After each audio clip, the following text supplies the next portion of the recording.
The alarm bells rang through the research ship Careful Wanderer as Dr. Kyvex rushed to the communication center. Her 4 eyes blinked rapidly as she read the data on the screen. The signal was coming from a Class 12 death world, and that should have been impossible. "Captain Yolix, you need to see this," she called to the bridge. Her voice carried the worry that all Zelani felt when faced with the unknown. In their culture, unknown things usually meant dangerous things. Captain Yolix arrived within moments, his thick Thraxian armor clanking against the metal floor. He moved slowly and carefully, as his people always did. Thraxians had learned long ago that quick movements led to mistakes, and mistakes led to death. "What is the nature of this signal?" he asked, studying the readings with his large, careful eyes. "It appears to be a distress call, but the pattern is wrong," Dr. Kyvex explained. "The signal is coming from the 3rd planet in this system. Our scanners show it has deadly radiation, poisonous atmosphere, extreme weather, and predators that could kill a Thraxian warrior in seconds." Captain Yolix felt his blood turn cold. "Are you certain about these readings?" "I have checked them 5 times. The planet has active volcanoes, massive storms, and creatures that hunt in packs. The gravity is so strong it would crush most Federation species. No intelligent life should exist there." The captain looked at the data again. Everything Dr. Kyvex said was true. This planet was a nightmare.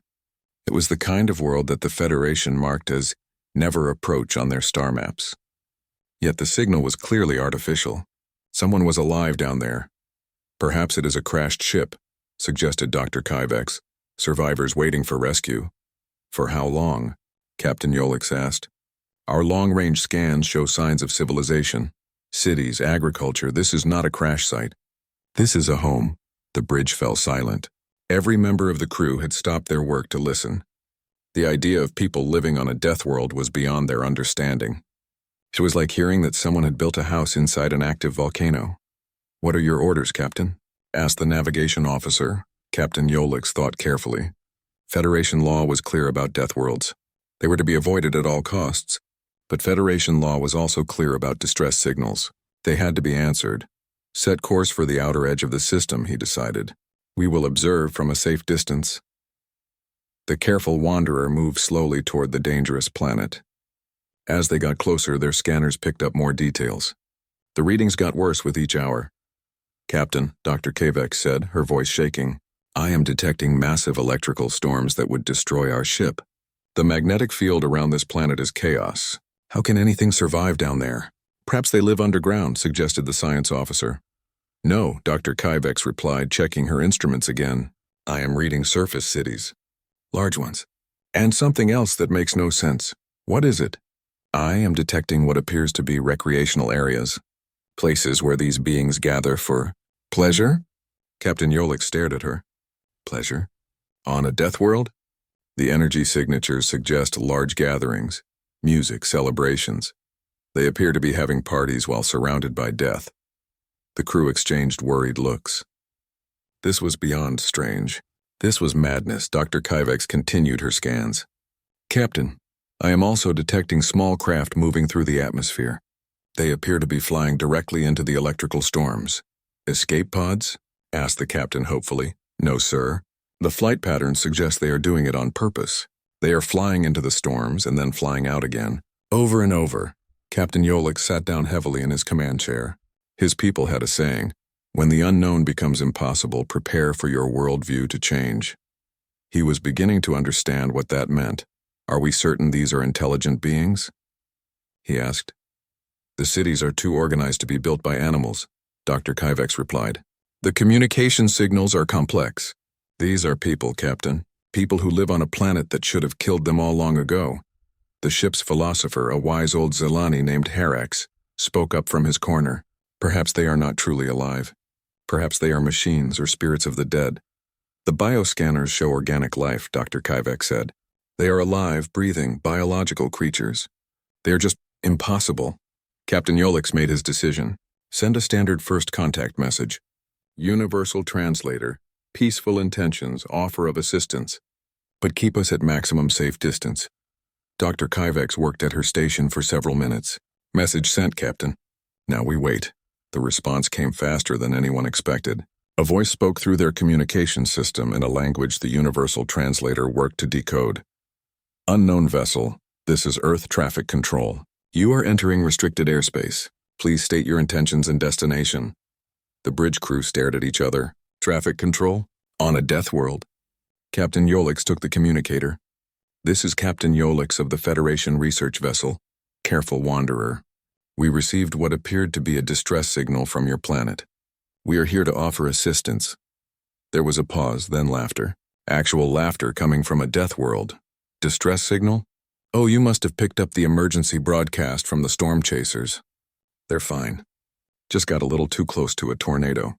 Happens all the time. Dr. Kyvex felt faint. Did they just say they chase storms for fun? The voice from the planet continued. Thanks for checking on us, though. You folks want to come down for a visit? We don't get many aliens around here. Captain Yolix looked at his crew. They all looked terrified. We would prefer to observe from our current distance if you do not mind. Sure thing. Fair warning, though. We've got a pretty big solar storm coming in the next few days. Might want to boost your shields. These flares can be nasty. The communication ended, leaving the bridge in stunned silence. Captain, Dr. Kyvex whispered. They just warned us. About solar storms, like they were talking about the, weather? And they invited us to visit a death world like they were inviting us for dinner, added the navigator. Captain Yolix looked at the planet on his screen. It looked the same as before, covered in deadly storms and impossible dangers. But now he knew that people lived there. People who chased tornadoes for entertainment and treated solar storms as minor inconveniences. Begin detailed observations, he ordered. Record everything. The Federation Council will never believe this without proof. As the careful wanderer settled into a safe orbit, Captain Yolix wondered what other impossible things they would discover about these strange people who called themselves humans. He had a feeling that this first contact would change everything the Federation thought they knew about survival, intelligence, and what it meant to be alive. The humans had done the impossible. They had not just survived on a death world, they had made it their home. And somehow they seemed happy about it. Dr. Kyvex spent 3 days watching the humans through the ship's long-range scanners. What she saw made no sense at all. The beings down on the planet moved around as if death was not waiting for them at every turn. Captain Yolix, she called from her station. I am observing a human walking alone through what our computers identify as hostile territory.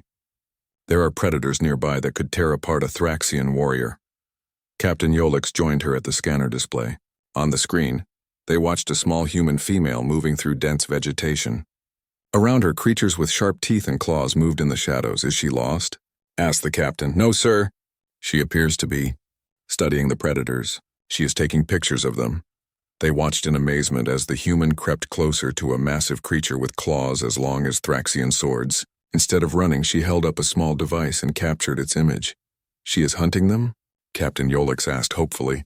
That would at least make some sense. No, sir. She appears to be documenting them for research purposes. She is smiling. Captain Yolix felt his head hurt. Smiling while approaching apex predators? Dr. Kyvex adjusted the scanner for a closer look. Yes, sir.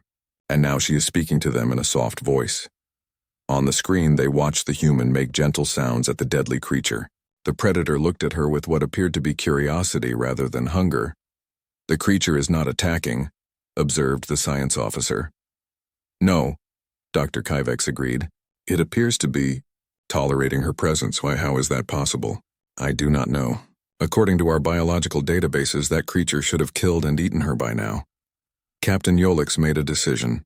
Open a direct communication channel. I want to speak with this human.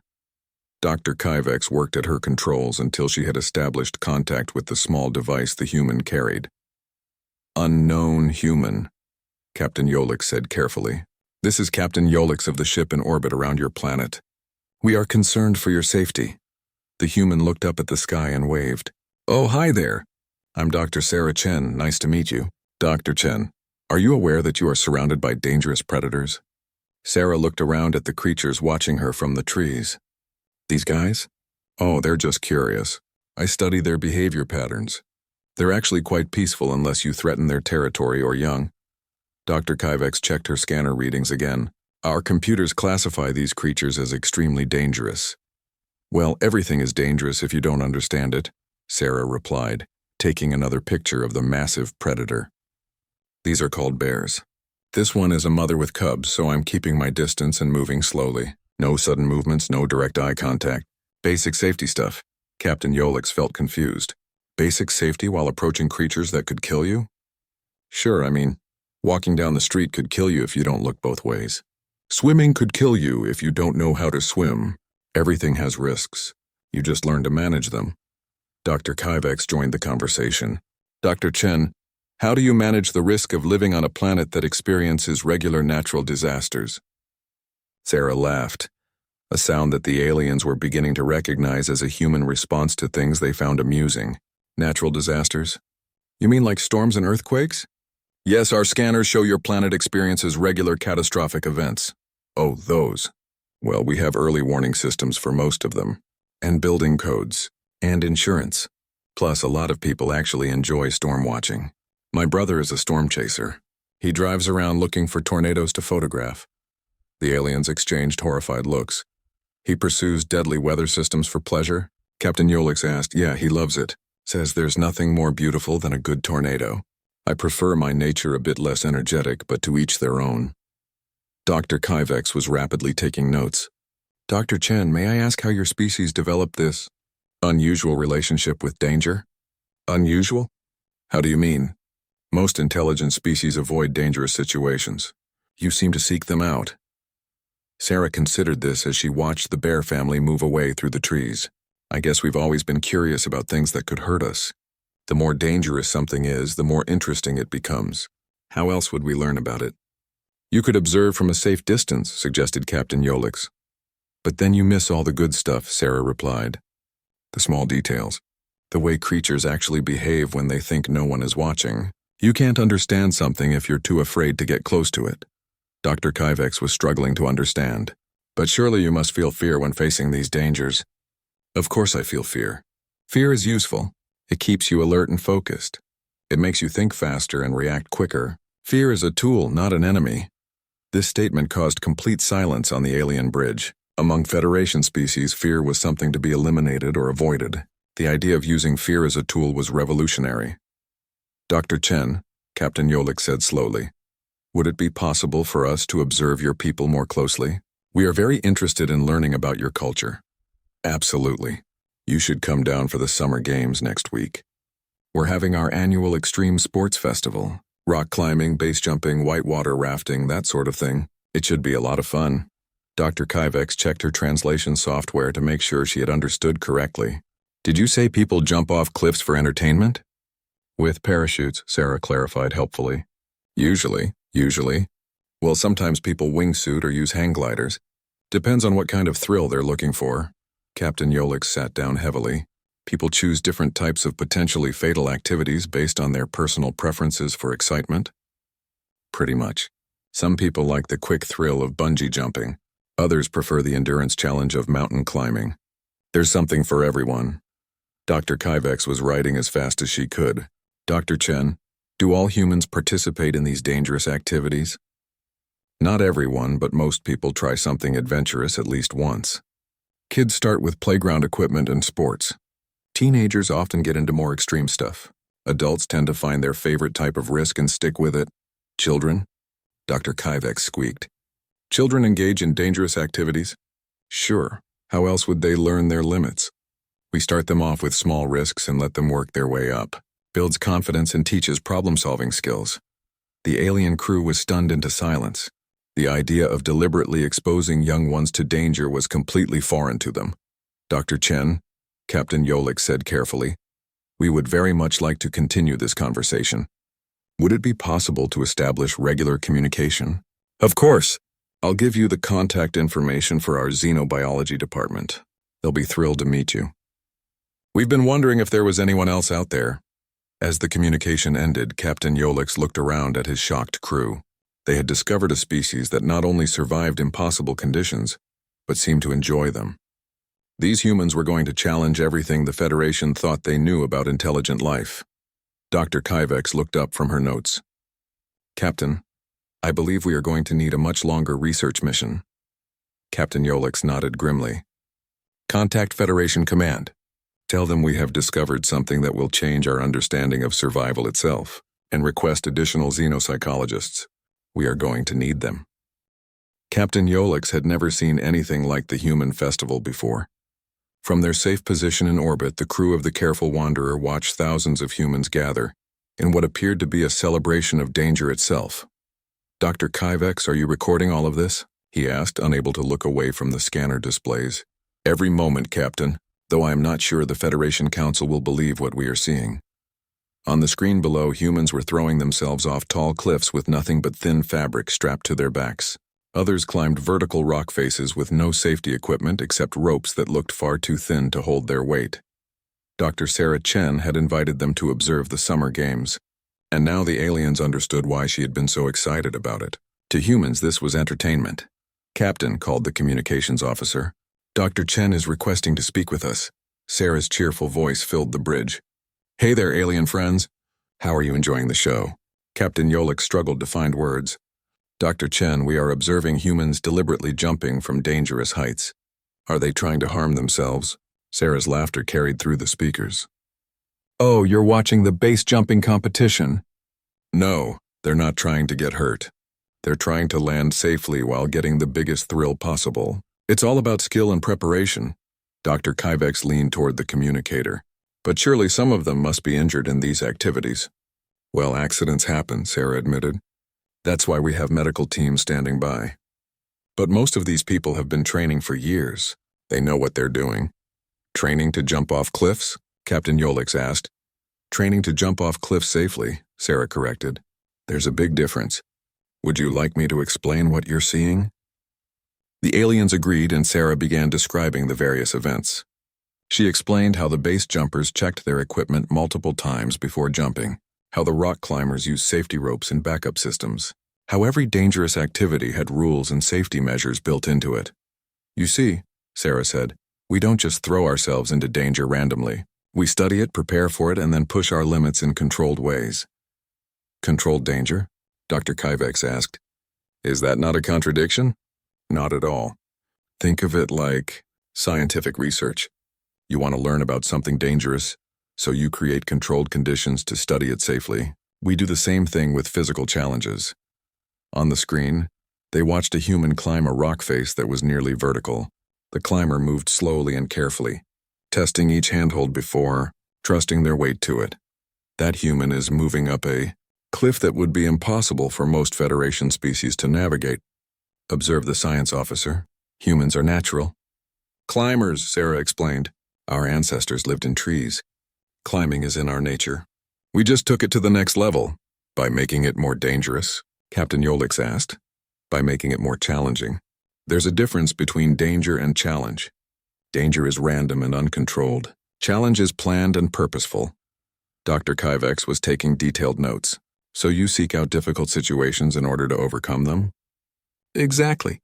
Overcoming challenges makes us stronger, smarter, and more confident. Plus, it's fun. The aliens watched as another group of humans prepared to ride small boats down a river filled with rocks and rapid water. The boats looked like they would be destroyed by the violent current. Dr. Chen, Captain Yolix said, those humans appear to be entering a waterway that would crush their vessels. Oh, that's the whitewater rafting course. The rapids are pretty intense this year. Should be exciting. Exciting? Dr. Kyvex squeaked. They could drown. They could, Sarah agreed cheerfully. That's what makes it exciting. The possibility of danger combined with the skill to avoid it. It's like dancing with death but leading the dance. The philosopher Herex, who had been listening quietly, finally spoke up. Dr. Chen, among my people, we have a saying, the wise being avoids the storm. How would humans respond to this wisdom? Sarah thought for a moment. We'd probably say something like the smart human learns to surf the storm. Herex was quiet for a long time. When he spoke again, his voice was thoughtful. Your people do not seek to avoid conflict with nature. You seek to master it. I wouldn't say master, Sarah replied. More like partner with it. Nature is powerful and dangerous, but it's also beautiful and exciting. We want to experience it fully, not hide from it. The aliens continued watching as humans participated in activity after activity that should have terrified any rational being. They watched people leap from aircraft and fall through the sky before deploying parachutes at the last possible moment. They saw others ride down snow-covered mountains on thin boards at speeds that would be lethal if they lost control. Dr. Chen, Dr. Kyvex asked. Do your young also participate in these activities? The kids have their own events, Sarah said, obviously scaled down for their age and skill level. But yes, we start teaching risk management early. On a different part of the festival grounds, the aliens observed human children engaging in activities that would terrify most adult Federation citizens. Young humans climbed structures, ran through obstacle courses, and competed in physical contests that involved controlled collisions with each other. Those children are deliberately hitting each other, Captain Yolix observed with horror. That's just soccer, Sarah laughed.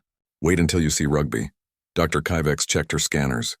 I am detecting very high sound levels from another area of the festival. Oh, that's the music stage. We've got some great bands playing this year.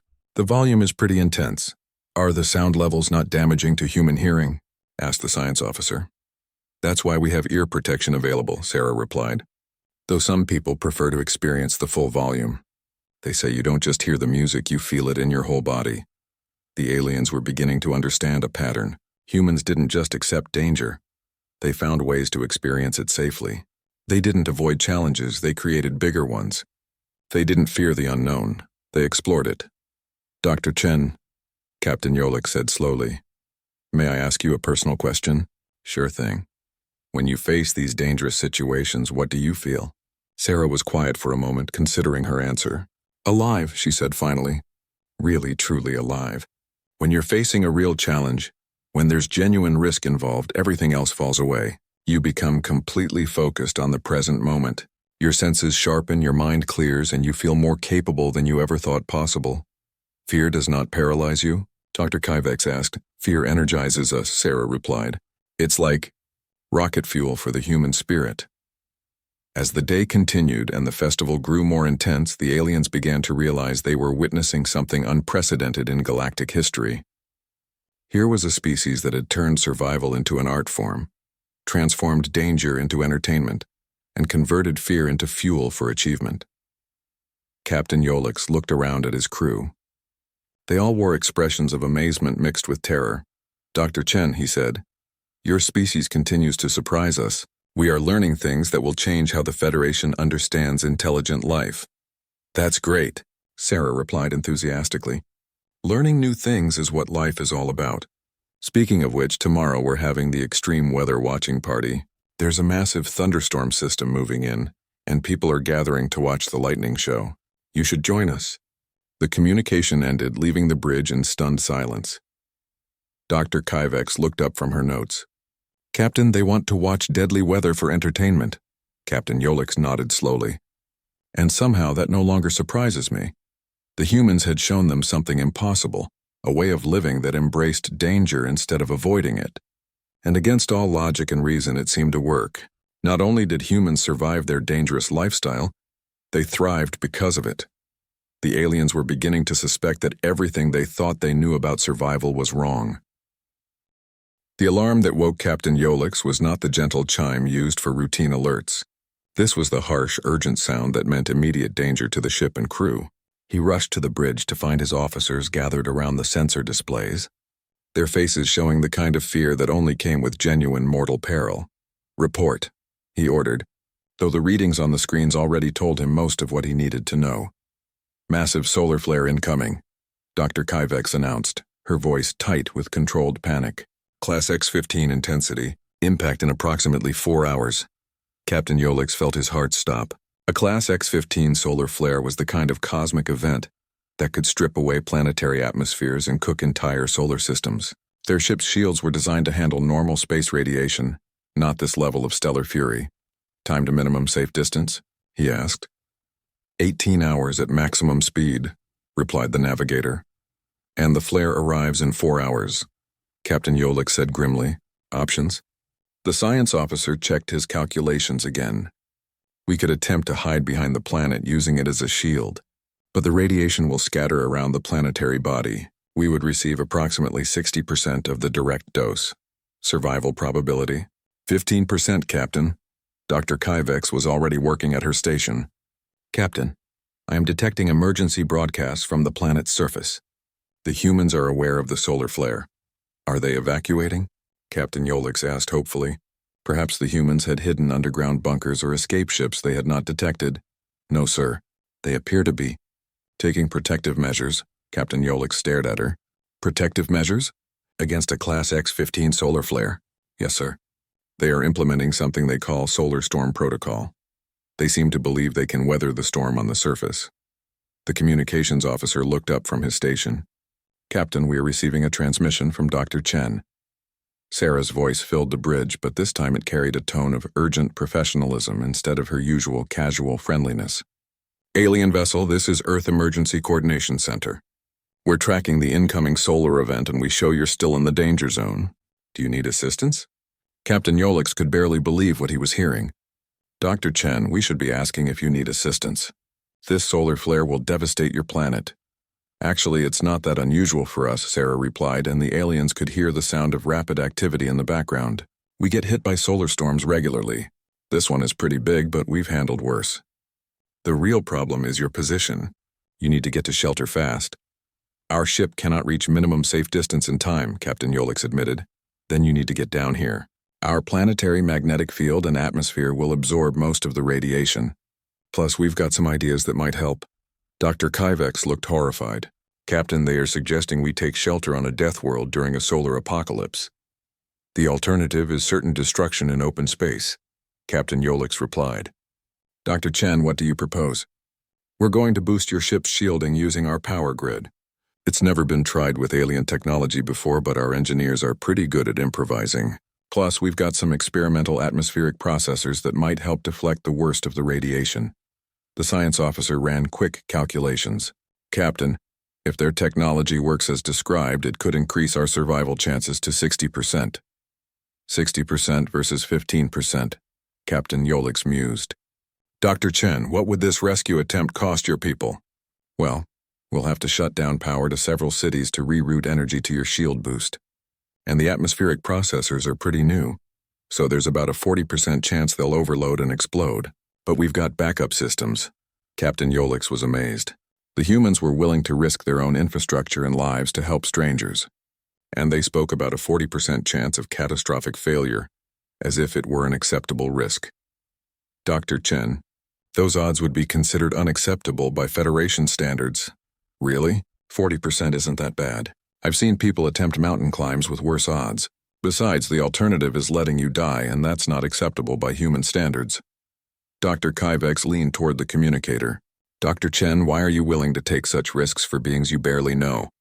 Because that's what people do, Sarah replied simply. When someone is in trouble, you help them. The risk doesn't matter as much as doing the right thing. Captain Yolix made his decision. Dr. Chen, we accept your assistance. What do you need us to do? Bring your ship down to the upper atmosphere and prepare to link your power systems to our grid. We'll guide you through the process. Fair warning, though. This is going to be a rough ride. As the careful wanderer descended toward the terrifying planet below, Captain Yolix watched his crew prepare for what could be their final hours. They moved with the careful precision of their species, double-checking every system and following every safety protocol exactly. On the planet's surface, the humans were working with an entirely different approach. Through the ship's cameras, the aliens watched human teams racing across dangerous terrain, setting up massive equipment in record time, and coordinating complex operations with a speed that seemed impossible. Captain, Dr. Kyvex observed, the humans are not following any safety protocols I can identify. They are working directly with high-energy systems while the equipment is active. And yet they appear to be succeeding, Captain Yolix noted. On the communication channel, they could hear Sarah coordinating with dozens of teams across the planet. Her voice remained calm and confident, even as she discussed potentially catastrophic equipment failures and radiation exposure risks. Team 7, we need you to manually reroute the power couplings. Yes, I know they're live. Yes, I know it's dangerous. Use the insulated gear and move fast. Dr. Chen, Captain Yolix called. Are your people not concerned about the dangers they are facing? Of course we're concerned, Sarah replied. But concern and fear are just information. They tell you to be careful and think fast. They don't tell you to stop trying. The aliens watched in amazement as human engineers worked with deadly radiation levels, electrical systems that could kill them instantly, and experimental technology that had never been tested under these conditions. Instead of the careful, methodical approach that Federation species would use, the humans moved with controlled urgency, making rapid decisions and accepting calculated risks. 30 minutes to flare impact, announced the navigation officer.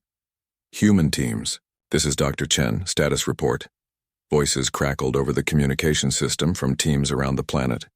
Power grid rerouting complete. We've got full output available. Atmospheric processors are online. Readings look good, but we won't know for sure until the flare hits. Shield enhancement array is ready. Alien ship. Prepare to receive power transfer.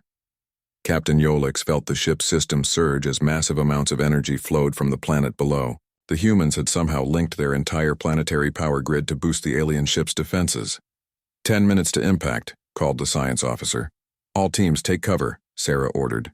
This is going to be a big one. The aliens braced themselves as the solar flare struck. The ship's sensors screamed warnings about radiation levels that should have been instantly lethal. But the enhanced shields held, the atmospheric processors deflected much of the energy, and the planetary magnetic field provided additional protection. For 12 hours, the cosmic storm raged around them. The humans had turned their entire planet into a shelter, using technology and techniques that would never be approved by Federation safety standards, and somehow, impossibly, it worked. When the radiation levels finally dropped to safe levels, Captain Yolix found his voice. Dr. Chen, are you there? We're here, Captain. A little crispy around the edges, but we made it. How are you folks doing up there? Captain Yolix looked around at his crew. They were alive, safe, and completely stunned by what they had just experienced. We are well, thanks to your people's efforts, Dr. Chen. What you accomplished today should have been impossible. Impossible is just another word for difficult, Sarah replied cheerfully. Besides, we told you we were good at handling emergencies. This was just a bigger emergency than usual.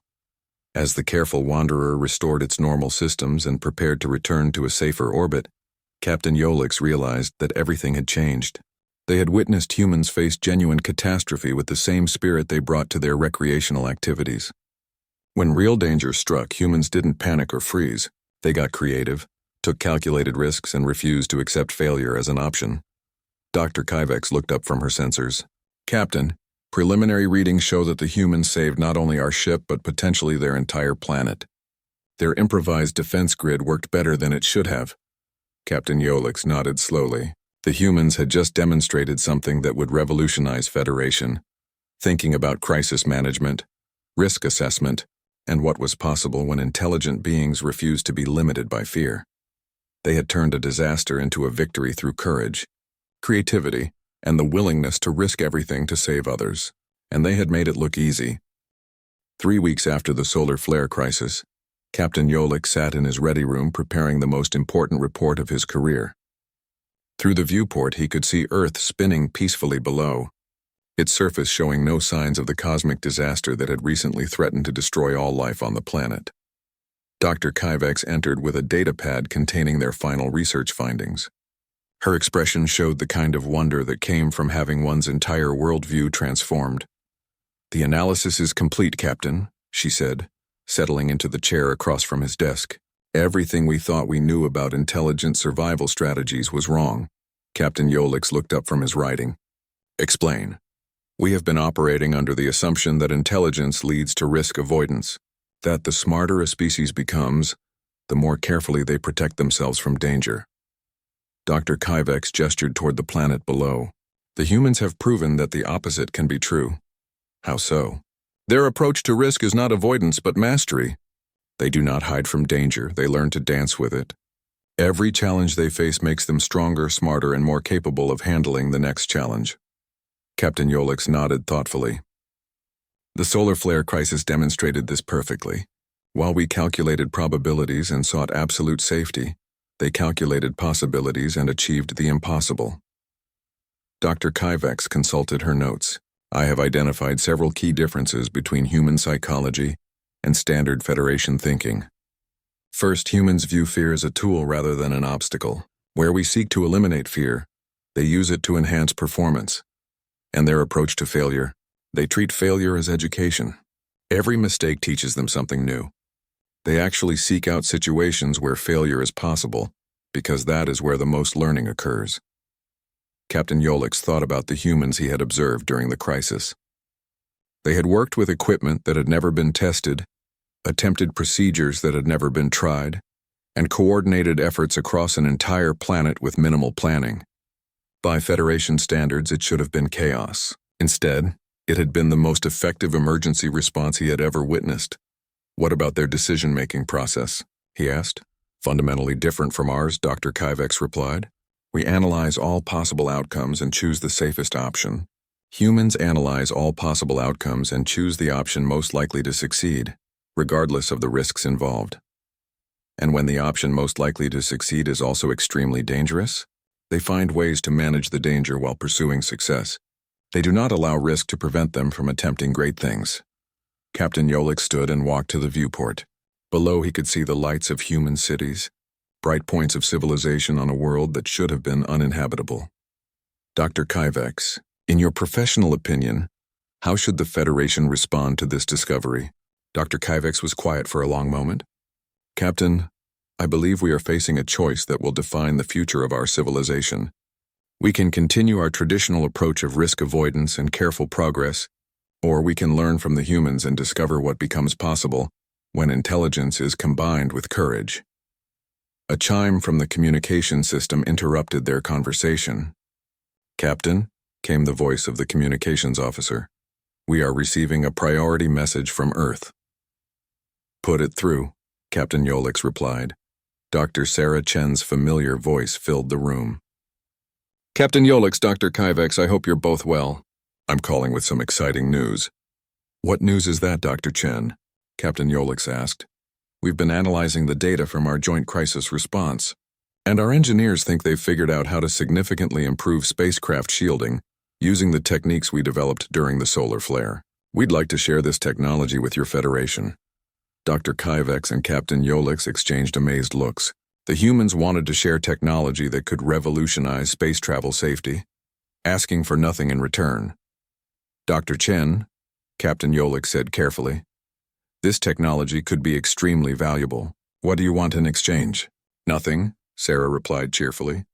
Well, except maybe some information about other planets and species. We're very curious about what else is out there. Think of it as the start of a friendship. You would give us advanced technology simply for friendship? Of course. That's what friends do. They help each other and share what they know. Besides, safer space travel benefits everyone, right? After the conversation ended, Captain Yolix and Dr. Kyvex sat in stunned silence. They want to give us technology that could save countless lives throughout the Federation, Dr. Kyvex said finally, in exchange for friendship and information.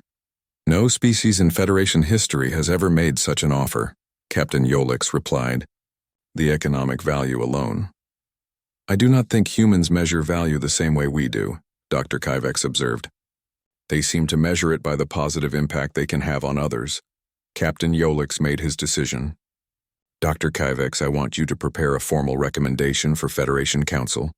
I believe it is time for humanity to be invited to join the Federation. As a protected species requiring assistance? No, Captain Yolix said firmly.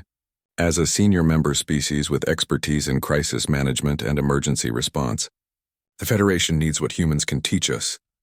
Dr. Kyvex began making notes. What classification should I recommend for their homeworld? Captain Yolix looked out at Earth again, watching the planet that had challenged every assumption he had ever held about intelligence, survival, and civilization.